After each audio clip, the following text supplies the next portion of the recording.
چاہتے ہو تمہارے گھر سے غربت بھاگ جائے؟ چاہتے ہو تمہارے گھر سے فقر دوڑ جائے؟ اس نے کہا جی چاہتا ہوں۔ فرمایا پھر عمر کے دروازے پہ آنے کی ضرورت نہیں ہے۔ وہ ایک نوجوان تھا مدینہ کا رہنے والا، روزانہ فجر کی نماز مسجد نبوی میں پڑھتا، اور پھر وہ فوراً امیر المؤمنین حضرت سیدنا فاروق اعظم کے دروازے پہ آ کے بیٹھ جاتا۔ حضرت عمر جب باہر آئے دروازے سے تو دیکھا نوجوان بیٹھا ہے۔ وہ بھائی کیسے آنا ہوا؟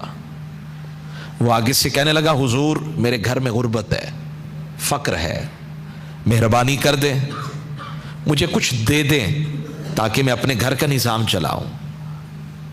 حضرت عمر رضی اللہ عنہ نے دے دیا۔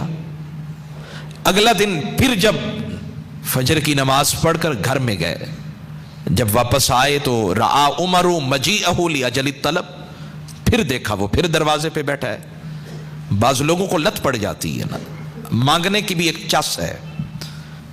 تو حضرت عمر نے دیکھا کہ وہ بار بار حضرت عمر کے دروازے پہ آ کے بیٹھ جاتا ہے، تو حضرت عمر جلالی تھے، جلال میں آ گئے۔ فرمانے لگے وہ بھائی روزانہ ہی آ جاتے ہو، ٹھیک ٹھاک ہو، چنگے بھلے ہو، کما سکتے ہو، محنت کر سکتے ہو۔ اور یہ جملہ ذہن نہ کیجئے گا، حضرت عمر کہنے لگے اذهب، چاہتے ہو تمہارے گھر سے غربت بھاگ جائے؟ چاہتے ہو تمہارے گھر سے فقر دوڑ جائے؟ اس نے کہا جی چاہتا ہوں۔ فرمایا پھر عمر کے دروازے پہ آنے کی ضرورت نہیں ہے،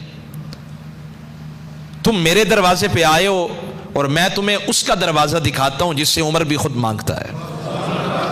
اذهب فتعلم القرآن، اگر چاہتے ہو دنیا میں سب سے بڑے امیر بن جاؤ تو پھر کہیں جانے کی ضرورت نہیں، عمر کا دروازہ کھٹکھٹانے کی ضرورت بھی نہیں ہے، جاؤ قرآن سیکھو۔ جب تم قرآن سیکھ لوگے نا فَإِنَّهُ سَيُغْنِيكَ ام باب عمر، یہ قرآن تمہیں عمر کے دروازے سے مستغنی کر دے گا، بے نیاز کر دے گا، قرآن تمہیں اتنا امیر کر دے گا۔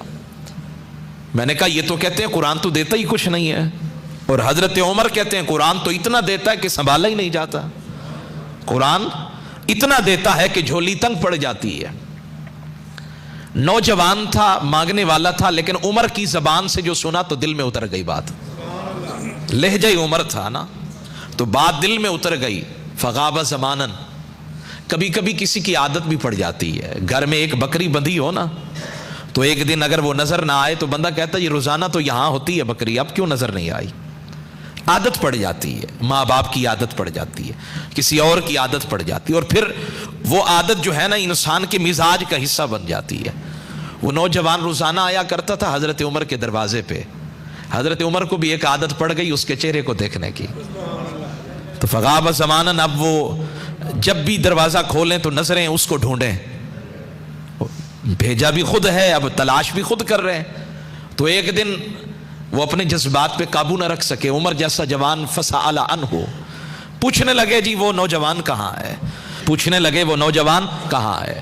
فدل علیہ، لوگوں نے بتایا جی پتہ نہیں اسے کیا ہو گیا ہے، پہلے تو در در کا دروازہ کھٹکھٹاتا تھا، اب تو پتہ نہیں اسے کیا ہو گیا ہے، کوئی ایسا اس پہ جنون طاری ہوا ہے، قد اعتزل الناس، لوگوں سے کٹ گیا ہے، اب تو اکیلا بیٹھ کر اللہ اللہ کرتا ہے، ذکر کرتا ہے۔ حضرت عمر نے کہا چلو اس کی یاد بڑی تڑپا رہی ہے، مجھے بھی لے چلو اس کی طرف۔ حضرت عمر نے کہا مجھے لے چلو اس کی طرف۔ امیر المؤمنین عمر بن خطاب جا رہے ہیں ملاقات کے لیے، اور جب گئے تو جا کر دیکھا کہ وہ قرآن کی تلاوت کیے جا رہا ہے۔ حضرت عمر کہنے لگے ما شغلک عنا، یار تو دروازے پہ آیا کرتا تھا، دل لگی کی باتیں کرتا تھا، تجھے دیکھتے تھے تو بڑا سکون ملتا تھا، اب تو آتا ہی نہیں ہے، ملاقات کے لیے نہیں آتا، کیا وجہ ہے؟ کون سی چیز نے تمہیں ہماری طرف آنے سے روک دیا؟ پتہ ہے اس نوجوان نے کہا کیا ہے؟ اس نے کہا حضور مجھے اب آپ کے دروازے پہ آنے کی ضرورت ہی نہیں ہے، مجھے آپ کے دروازے پہ آنے کی ضرورت ہی نہیں ہے۔ کیوں؟ عمر پوچھنے لگے کیوں؟ کہنے لگا فإنی اقرأ القرآن، اس سے جو باتیں کرتا ہوں اب کسی اور کی باتوں کی گنجائش رہی نہیں، جب بھی کسی سے ملاقات کو دل چاہتا ہے تو قرآن سے ملاقات کر لیتا ہوں۔